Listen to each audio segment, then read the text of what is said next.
Today we're going to talk about purifying ourselves for prosperity. Within our minds, we always have thoughts that are actively producing results in our lives. And those thoughts that are producing results can sometimes feel like they are producing results beyond our control, because we are so unconscious of them, or we don't want to look at them. And so much of our behavior, if you want to get very pragmatic about it, so much of our behavior is guided by our unconscious motivations, our reflexive thought systems, our thought forms, as we call them. And so you can't oftentimes see the forest for the trees. And so we have these patterns of thought within us that are so habitual, that are programmed to thwart our prosperity, thwart our success, thwart our happiness, and keep us stuck. And keeping us stuck in negative financial situations is very common. So it's already hard enough for many of us to prosper financially, just because the world is not set up for that. The world, the governments and things like that are not really set up to get people out of debt, to get people into prosperity and into having wealth. They're really set up for us to constantly struggle against the economy, struggle against all of the economic forces. All right. But luckily for us, none of that matters, because according to ancient metaphysical principle, we have all power to overcome anything, even in the group mind, even in the species consciousness, as we're calling it. So one of the things we want to do then is to start to, we've talked about this before, about how to uncover hidden thoughts, right? So we already know how to do that. But the other thing that we also know how to do, that I want to remind us about, what I want to talk about today, is that you can go backwards.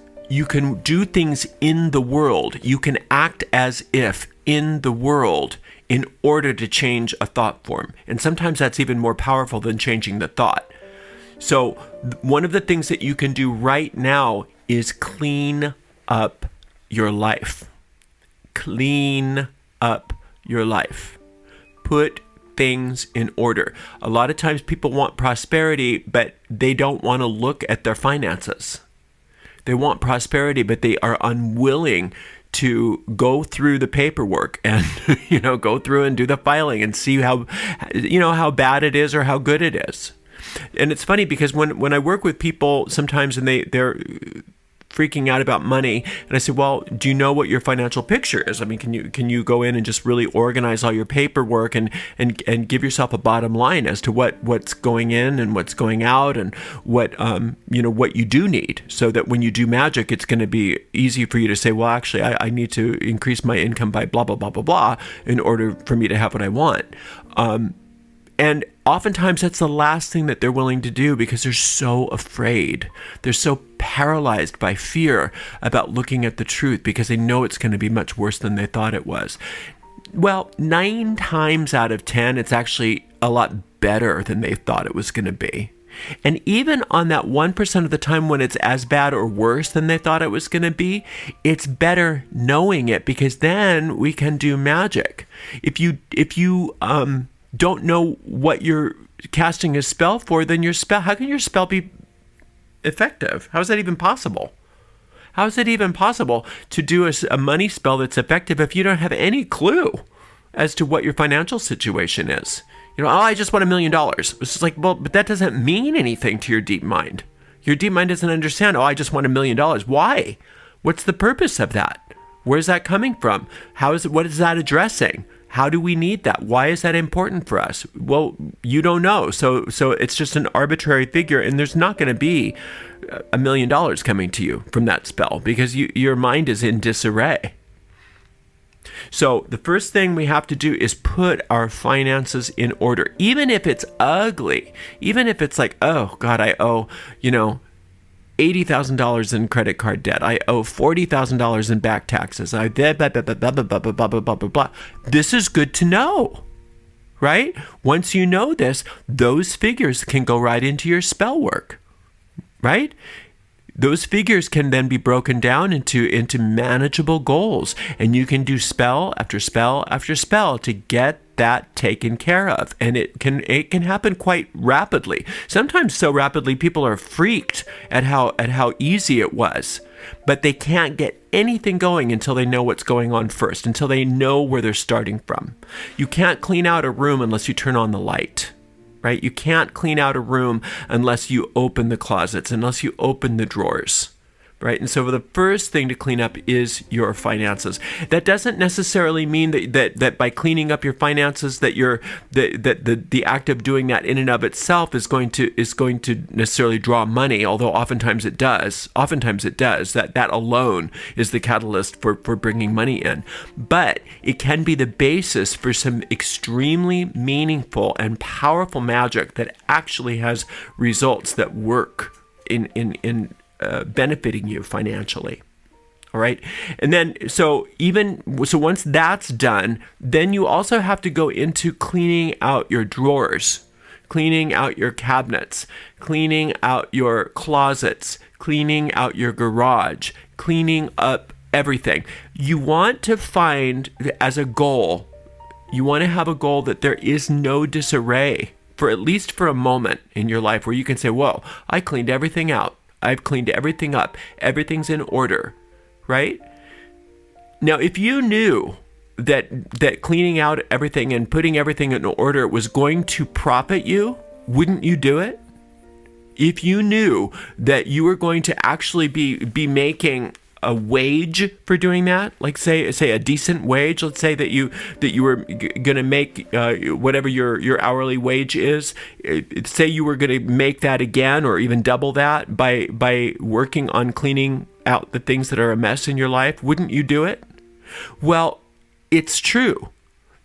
Working on cleaning out the things in your life that are a mess, you're not doing that just because that's the right thing to do, because good people are neat and bad people are messy. Absolutely not. I mean, I'm really messy. I'm not a bad person, but I've learned that I need to clean up. I have to clean things up. I have to clean out messes. I've got to clean out drawers. I've got to clean up things. I've got to put things in order because that invokes Jupiter. We know this, right? Jupiter's number 4. 4 is structure. 4 is order. So in order to have expansion and wealth and luck and prosperity, you must follow Jupiter's direction. And Jupiter demands order, demands structure. And so if you want to have the wealth that you are desiring, you have to start with following the rules of the planet that you're working with. And Jupiter's rules are order and structure. They must be ordered, must be structured. Can you imagine the king of all the gods on Olympus, which is what Jupiter is, or Zeus, being disorganized? Being disorderly, nothing would get accomplished. So he demands it, he requires it, and not because it's arbitrary, but because it works. Okay, so recognize that when you do that kind of work of putting your life in order, putting the physicality of your life in order, organizing, cleaning, throwing stuff away that you don't need, or giving it away, or recycling it, finding new homes for it. Those kinds of things are so powerful because they are invoking that law. So there's no such thing as arbitrary luck. Luck is made, and part of what you can do right now to make yourself luckier is get your life in order, because this is purifying your thought forms. Every time you put your life in order, and you can tell yourself this as you're doing it, I am cleaning out my mind. I am reordering my mind. I'm putting my mind in order. I'm organizing my mind for prosperity. Those kinds of thoughts you tell yourself as you're doing it. And make it your priority to get everything cleared out. Ask for help if you need it. Ask for help. Ask a friend to help you get stuff together if it's too daunting, if things are in disarray.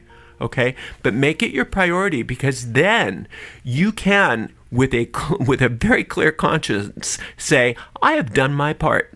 I have done my part. for Jupiter. And now I can claim my prosperity. I can claim my luck. I can claim the expansion of my finances that is my birthright much, much more easily than if everything's just all in disarray and you don't even know what your financial picture looks like. And you've got stuff all over the place and you can't, you can't find anything because everything's so disorganized.